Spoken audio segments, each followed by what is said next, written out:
What type of protein shake is best for weight loss? We're gonna cover it in this video.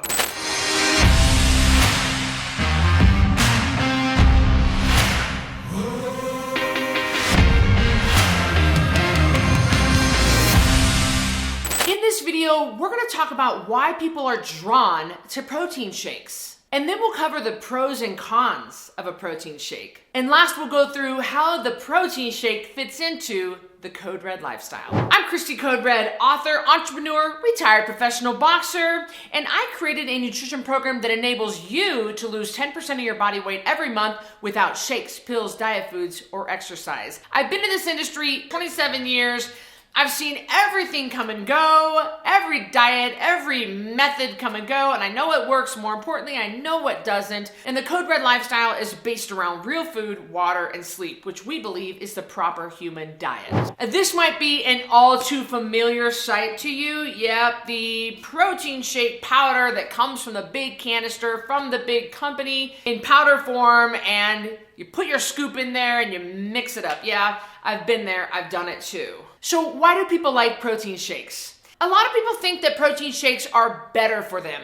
And they think that, well, because it's liquid, that it kind of doesn't matter with calories. I'm here to tell you that's absolutely not true. Every protein shake is different, and they all have a different amount of calories per scoop, and sometimes you need 2 scoops. But calories matter no matter what kind of calorie you're talking about, no matter where the calorie is coming from. So just because it's liquid doesn't mean it's necessarily better for you or that it's lower in calories. None of that matters when it comes to a protein shake. People think that protein shakes are easier for our body to digest. Yeah, partly that's true. Protein shakes don't contain fiber, and we know that fiber does take a toll on our digestive system. So your body is able to absorb and assimilate a protein shake better. And it is a little easier for your body to break down. But depending on the kind of protein that they're using in the shake, whether it be casein or whey or isolate, a lot of people do have an inflammatory response to casein, for example, or whey. You might have some discomfort and some bloating if you have a certain type of protein shake that maybe doesn't sit well with you. What I've seen in my career is people just live off protein shakes. They make them up for breakfast, lunch, and dinner, and the 2 snacks in between. They're having 5 protein shakes a day. Well, remember, if you take a scoop of protein and it's 200 calories and you're having that 5 times a day, well, that's 1,000 calories. I don't know if that's the amount that you need. If you're going by government guidelines where everybody needs 2,000 calories a day, well, you're not getting enough calories. So you can't just live off protein shakes all day long. That's just simply not good for you. Also, protein shakes are chemically processed. They're made in a lab. They're made in a factory. They are made to be shelf stable. Anything with preservatives in it, that's not something our body knows how to break down. It's something that our liver is gonna go, hey, whoa, what is this? What's going on here? Don't think that's gonna be better than real food. It's simply not. If it was made in a factory, it takes a factory to digest. So something that can be shelf stable and can stay and be preserved for 10 years, do you really think that's something that you should put in your body? Yeah, I don't think so. Not over real food anyway. On the flip side, not all shakes are low in calories. Look, I've seen people build 1,000-calorie shakes before. I've seen people take that blender and they put scoop after scoop after scoop of protein in, and then they add all kinds of stuff. And it ends up being higher in sugar and carbs and higher in calories than a Shamrock shake from McDonald's or a McFlurry or something. Oh my gosh. Just because it's liquid and just because it has protein powder in it doesn't mean it's necessarily good for you after you get done building out whatever you think needs to go in that shake. So why do people choose to have a protein shake? People think it's convenient. I mean, it's all about convenience for people in our society. In America, we are so on the go. In America, we don't pay attention to our food intake. We eat while we're walking. We eat while we're doing other things. We don't actually pay attention to what's going on with our food. We shove crap in our mouths without even giving it a second thought. And so convenience is the name of the game with Americans. And by building a protein shake, they end up just being able to get it and go. But I don't think it's good that you don't think about your food. Eating food is the second most intimate thing that we do.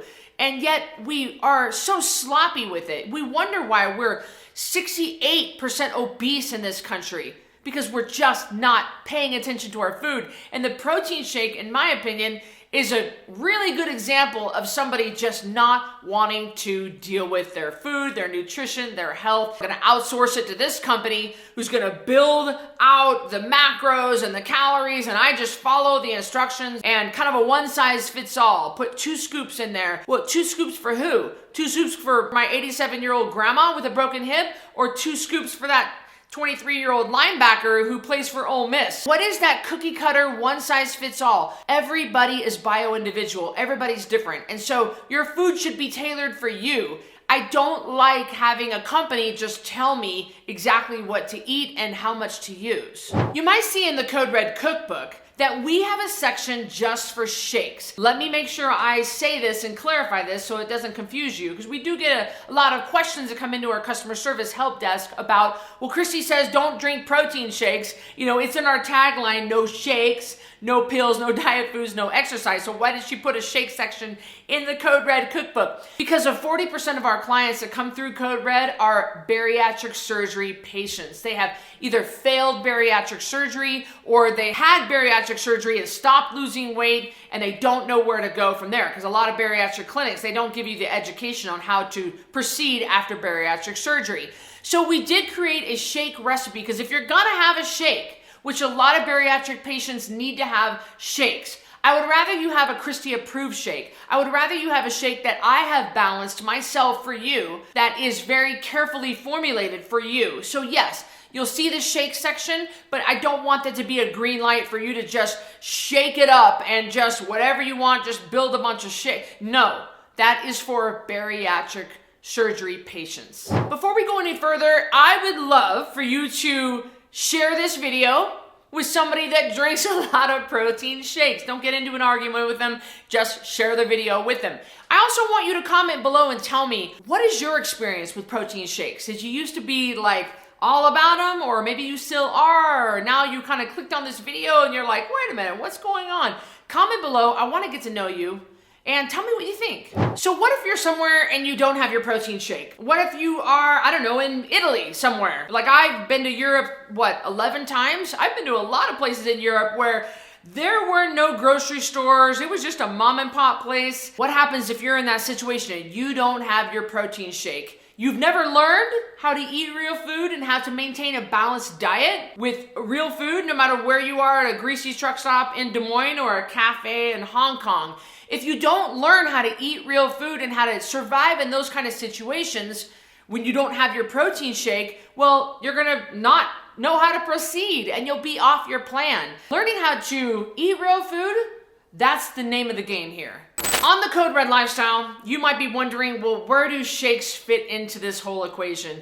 You probably figured out, nowhere. I don't want you having protein shakes. I don't. Because again, it's not teaching you how to eat real food, and your body was designed to eat real food. And on the Code Red lifestyle, we eat meat and vegetables, nuts, eggs, seeds, seafoods, and fat. And in my tagline, it says no shakes, no pills, no diet foods, no exercise. So that should have been a big clue to you. I don't want you having them. I don't want you depending on that. I want your body to be free of those chemicals.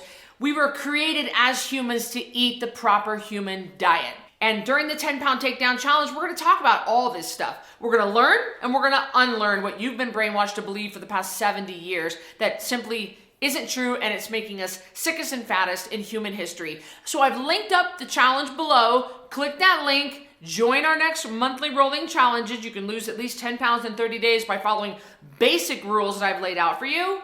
And I'll see you on the next video.